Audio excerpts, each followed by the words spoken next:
Hello everyone, आज हम लोग स्टार्ट करेंगे क्लास 12th अकाउंट्स का चैप्टर 1, जिसका नाम है accounting for partnership firm, that means fundamental. तो अगर आपने मेरे चैनल को सब्सक्राइब नहीं किया, मेरे चैनल पे नए हैं तो प्लीज़ चैनल को सब्सक्राइब कर लीजिए। ये बिल्कुल नया चैनल है जिस पे आपको अकाउंट्स के, बिजनेस स्टडीज़ के सारे वीडियोज़ फ्री ऑफ कॉस्ट में देखने के लिए मिलेंगे। तो चैनल को जल्दी से सब्सक्राइब करिए ताकि आपको यूज़फुल वीडियोज़ मिलते रहें। तो इस चैप्टर में हम लोग क्या क्या पढ़ने वाले हैं, चैप्टर में लर्निंग ऑब्जेक्टिव लिखे हैं, ये सारे आपको पढ़ने हैं इस चैप्टर में। तो हम लोग पढ़ेंगे डेफिनेशन ऑफ पार्टनरशिप, पार्टनरशिप का मीनिंग क्या होता है, फीचर्स क्या है पार्टनरशिप के, पार्टनर्स के राइट्स क्या होते हैं, पार्टनरशिप डीड क्या होता है, उसका मीनिंग क्या है, उसमें क्लॉज एंड इम्पॉर्टेंस क्या होते हैं डीड के। अगर provision for partnership deed, provision of the partnership act 1932 जो है वो नहीं बनाया गया तो वो किस तरह से हमारे अकाउंटिंग ट्रीटमेंट को अफेक्ट करेगा, वो भी हम यहाँ पढ़ेंगे। देन हम पढ़ेंगे इंटरेस्ट ऑन लोन की कैलकुलेशन, डिस्ट्रीब्यूशन ऑफ प्रॉफिट जो कि प्रॉफिट एंड लॉस एप्रोप्रिएशन में होता है। इसके अलावा types of partners capital account, जो कि दो तरीके के कैपिटल अकाउंट होते हैं, fix capital account and fluctuating capital. Fix capital method और फ्लक्चुएटिंग मेथड ही बोलते हैं इसे हम।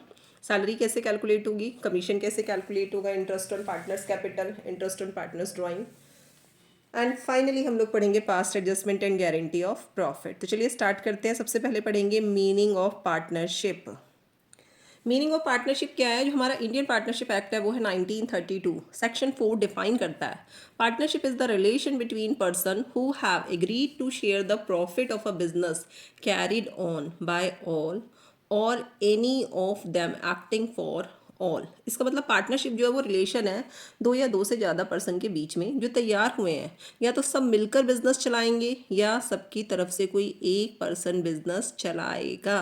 दैट मीन्स कैसा रिलेशन है, रिलेशन है principal as well as agent का रिलेशन है। तो जब भी ये आ जाए acting for all, carried on by all or any one of them acting for all, तो कैसा रिलेशन होता है, ये हमारा रिलेशन होता है प्रिंसिपल एंड एजेंट का रिलेशन।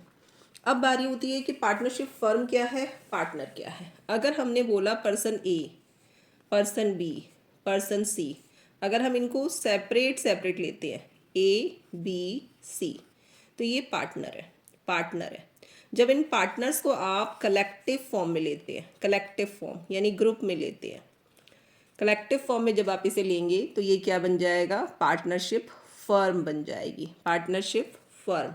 अब सपोज आपने इसको नेम दे दिया कोई ABC, तो ये क्या बन गया, फर्म का नेम बन गया, फर्म नेम बन गया। अब जो पार्टनर्स होते हैं, पार्टनर्स जो होते हैं वो फर्म के एजेंट भी है और प्रिंसिपल भी है।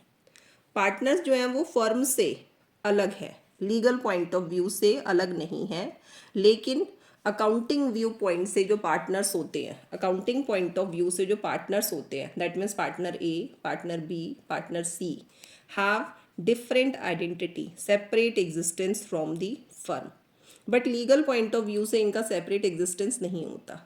That means partner A, partner B, partner C and firm ABC both are consider same, both are consider same. तो लीगल पॉइंट ऑफ व्यू से सेपरेट नहीं होते, जबकि अकाउंटिंग पॉइंट ऑफ व्यू से ये सेपरेट होते हैं। अब हमारे पास रिटन एग्रीमेंट भी हो सकता है और ओरल एग्रीमेंट भी हो सकता है।